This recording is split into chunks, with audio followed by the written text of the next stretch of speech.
But then the Lord said, sometimes, very strange, some slaves don't go. But it's very strange, very, very strange. They say, I love you, Master. I love you. You are so loving, kind to me. I don't want to go free.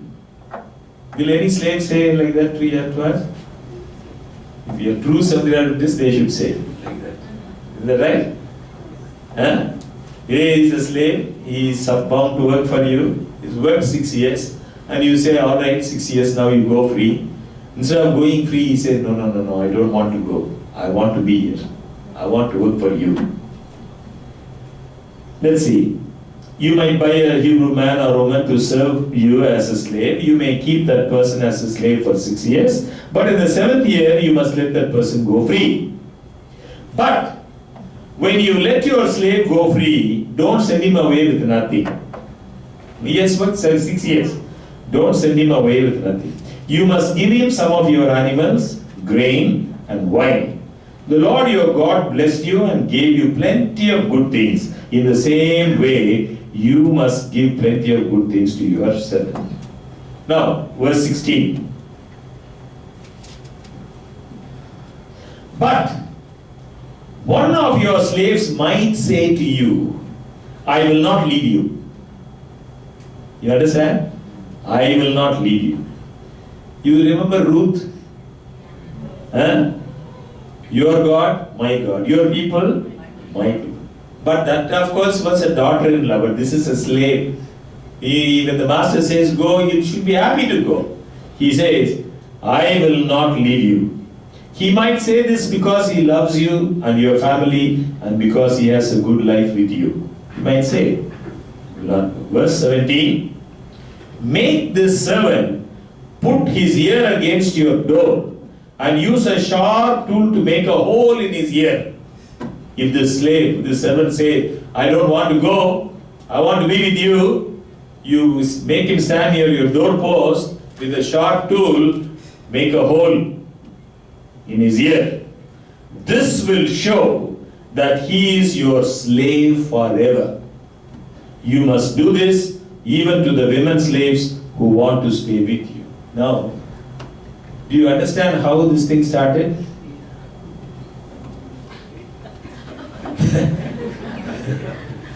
Do you see the meaning of this? If there is a hole in the ear, we think it's a great fashion. We want to put some gold, this, that. Truly speaking, if there is a hole in the ear, it means you are a slave to someone.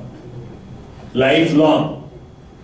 Anybody who saw on the street someone with a hole in the ear will immediately recognize, oh, this person is a slave to somebody. Lifelong. You understand? Lifelong. No, we forget, particularly in our place, people, they have a celebration, putting a hole in the ear.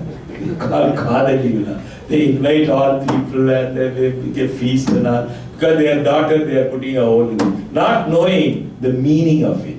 How it all started. What does it mean?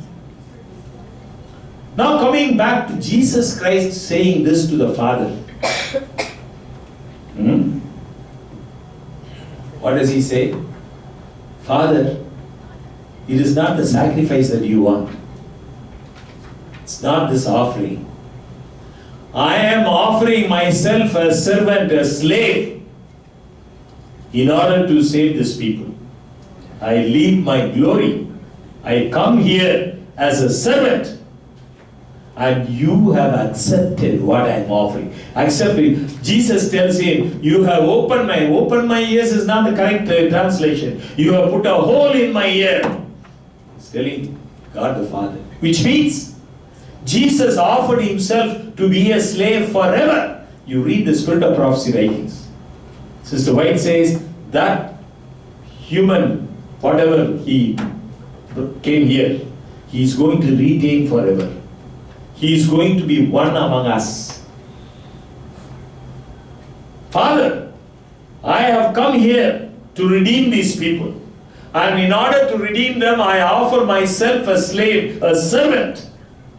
And you have accepted my offer. Putting a whole simply means the master is accepting the servant's offer. Jesus is offering and God the Father is accepting them. You follow?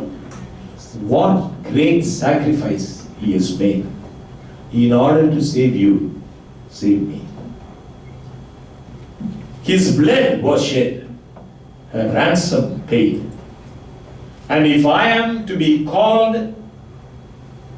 a member of God's family, I must have the evidence that I am bought with the blood. I am washed. I am cleansed. The other day I was telling you, the gospel has two great powers. One, liberating power. Number two, sanctifying power. I may be a slave to many sins and temptations. Once I accept Jesus Christ, the gospel, that word, has liberating power. Not only liberating power, sanctifying power. Day by day, day by day, day by day. The gospel sanctifies our thoughts, our words, our actions. Our whole life is sanctified day by day, day by day. And Christ has made the provision for us. What a wonderful privilege for you, for me. Not simply to call myself, I am a Seventh-day Adventist, or I keep Sabbath, or I am keeping command. No. Christ has redeemed me. I am washed by His blood. I experience in my day-to-day life this liberating, sanctifying power of the Word of God. May this be your experience, my experience. May Christ be the foundation of our church, and may we be counted among God's people. This is my prayer in His name.